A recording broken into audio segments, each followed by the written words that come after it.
लद्दाख के honourable member parliament, Hindustan के इस बड़े संसद के अंदर लद्दाख की इकलौती आवाज हाजी हमीदा जान साहब से रिक्वेस्ट करूंगा कि आप आए और अपनी बात रखें।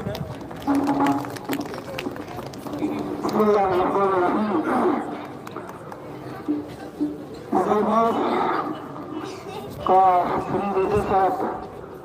चेयरमैन अध्यक्ष अपने लद्दाख का सुरमसी साहब हजरत हमीद कबलाई साहब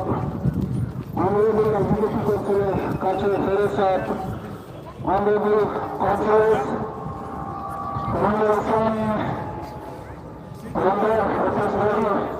कामानी साहब दाखिल की जाती शेख साहब केरे इमारती से दाखिल मेंबर्स वेलकम अमरूद जवान अस्सलाम वालेकुम रहमतुल्लाहि व बरकातुहू। जनाब ये प्रोग्राम शुरू करने प्रोग्राम शुरू होने के लिए ज़्यादा लोगों को शायद नहीं होंगे, क्योंकि आज हमने हमारे मेहमान से हमने सुनना है कासिम मोती साहब का बेटा साहब, इनसे हमने सुनना है आज तक का हालात और आगे का हमारे क्या प्रोग्राम रहेंगे। हमारे कमरे साहब के चेयरमैन है और सजद साहब भी अपनी तरफ से यहाँ पे कुछ बातें रखेंगे। इससे पहले कासिम मोती साहब को कबीर के सरजमीन पे वेलकम करता हूँ। साथ ही आज कबीर रेड्डी साहब को भी और उनके साथ मेरे कामानी साहब को भी मैं मुबारकबाद भी पेश करता हूँ कासिम मोती साहब को कि आखिरकार सच्चाई की जीत है। इस तरीके से नहीं निकले हम लोगों की निकले कासिम मोती जी के साथ में बहुत सारे हमारे लद्दाख के लोगों को अलग अलग नाराएं लगा के जेलों में बंद किया था और आज एक तरीके से हमारी जीत हुई, हमारी ईमानदारी की बजाय सच्चाई जब अपने जीत से आकर से 6 महीने के बाद उनसे उनके लगाए हुए इल्जाम थे उनको हटा के उनको लागू करना पड़ा। कासिम जी जेल क्यों गए थे, उसके साथ साथ के बहुत सारे लोग जब किस तरह गए थे, किस हालत में गए थे, किस लिए गए थे, इन सारे चीजों पर ज्यादा बोलने की जरूरत नहीं है। लद्दाख के आवाम ये जानते हैं जिस तरह की कुर्बानी कासिम के साथ लेकिन वो कई सैकड़ों लोगों ने जो कुर्बानियां दिए हैं वो हमारे जनरेशन हमारे लोग कहीं नहीं भूलेंगे उनके नाम, खासकर उन जातों जवानों का जिन्होंने इस लद्दाख के मुस्तकबिल के लिए हमारे जनरेशन के मुस्तकबिल के लिए अपने जान को लगा पेश करके अपने जान की कुर्बानी लगा के लद्दाख के मुस्तकबिल के लिए उनको हम सलाम करते हैं और हम उनको हमेशा से याद रहेगा और कभी नहीं भूलेंगे। मैं कुछ चीजें यहाँ से बोलना चाहता हूँ, वो ये कि पिछले 5-6 सालों से लद्दाख की आवाम अपने मुस्तकबिल के लिए अपने जवानों के मुस्तकबिल के लिए मुस्तकबिल को सिक्योर करने के लिए लद्दाख के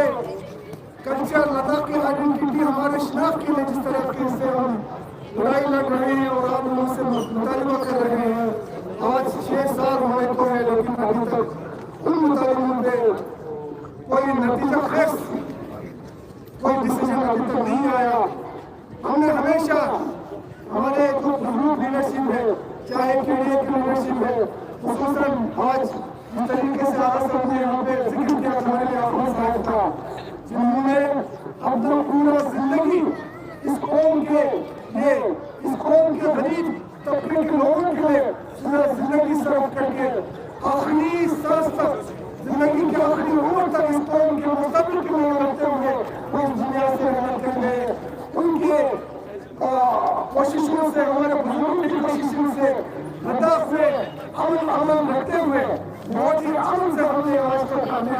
अंदर को एहतजाज जो पेश किया है, हमने डिमांड रखते आए हैं, लेकिन अभी तक हमें मुद्दे पर कोई नतीजा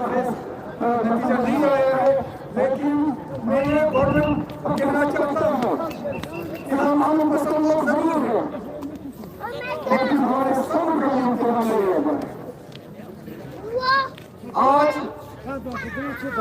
गवर्नमेंट जैसे कि हमारे सज्जन खान ने हमको बोला कि गवर्नमेंट हर जगह पे मिलते रहे तो लद्दाख में अमन है, लद्दाख में कोई प्रॉब्लम नहीं है, कोई मसला नहीं है। लद्दाख को अमन रखने में क्यों और एपेक्स में भी मेहनत किया है। आज तक यही वजह है कि और एपेक्स की कोशिश से लद्दाख में वो अमन रहेगी। लेकिन हमारे सब्र का इम्तिहान न ले, हमारे सब्र का पैमाना जब खत्म हो जाएगा तो ये लद्दाख हम नहीं रहेंगे। मैं आप लोगों को कहना चाहता हूँ। इसलिए हम चाहते हैं, हमेशा से हमने चला है और कहते आए हैं कि हम बातचीत के लिए मसले का हल चाहते हैं। लेकिन बातचीत ऐसा बातचीत हो जो सिंसियरली लद्दाख के आवाम की ख्वाहिशात के मुताबिक वो जो उनकी डिमांड है उन पर सिंसियरली डिस्कशन हो, डिस्कशन हो और उनकी चाहत के हिसाब से उस मसले का कोई ना कोई हल निकाले। तो उस बातचीत को हल को निकालने के लिए बातचीत का होना बहुत जरूरी है। लिहाजा मैं एमएचए से खुसूसन और लोग से ये गुजारिश करता है कि जल्द से जल्द बातचीत का सिलसिला फिर से शुरू किया जाए और जल्द से जल्द जो है इस मसले का हल हमारे लद्दाख के आवाम के ख्वाहिशात के हिसाब से नतीजा में हल जो निकाला जाए। मेरे बुजुर्गों भाइयों, हम सब जानते हैं कि बहुत सारे लोग, बहुत सारे एजेंसी, बहुत सारे गवर्नमेंट के एजेंसीज हमें डिवाइड करने में लगे हुए हैं। कई इलाकों में गवर्नमेंट के इश्यूज को लेकर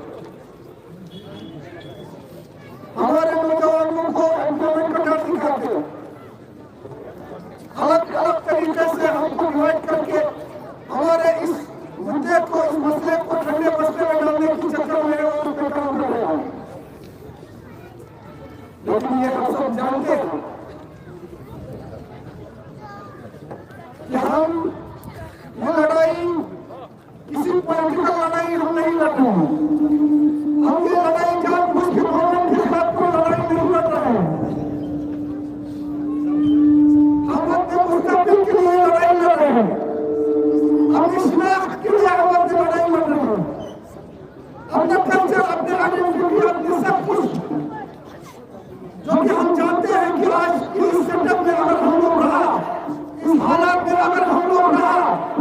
आने वाले कई सालों में हमारा लद्दाख के जो कल्चर रहेगा, ना हमारा आइडेंटिटी रहेगा, कोई लद्दाख रहेगा, लद्दाख का जो हमारे पहचान है वो रहेगा।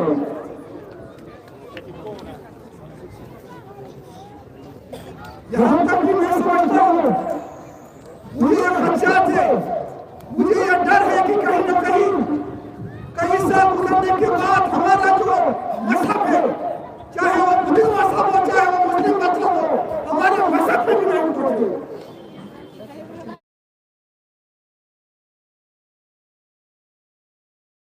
इसलिए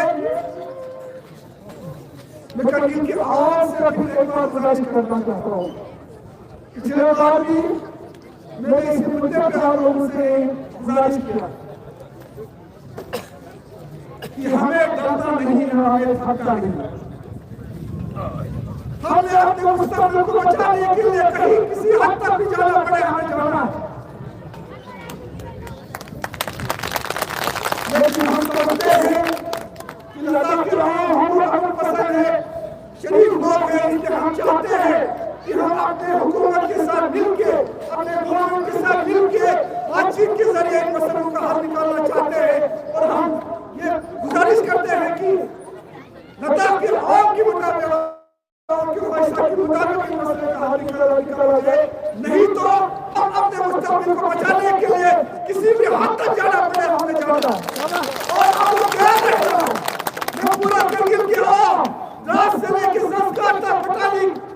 सकट तक के इलाके, शेरपुर के इलाके, हर किसी को मैं ये गुजारिश करता हूँ कि हमारे बीच हर तरीके के लोगों को घुसा के रखें, हम लोगों को अन्याय करने के लिए हम लोगों को हल करेंगे। हम लोगों को मुत्तहिद रहना है। ये देश महात्मा बुद्ध का सरजमीन है, महात्मा गांधी का सरजमीन है और हम लोग करबला को मानने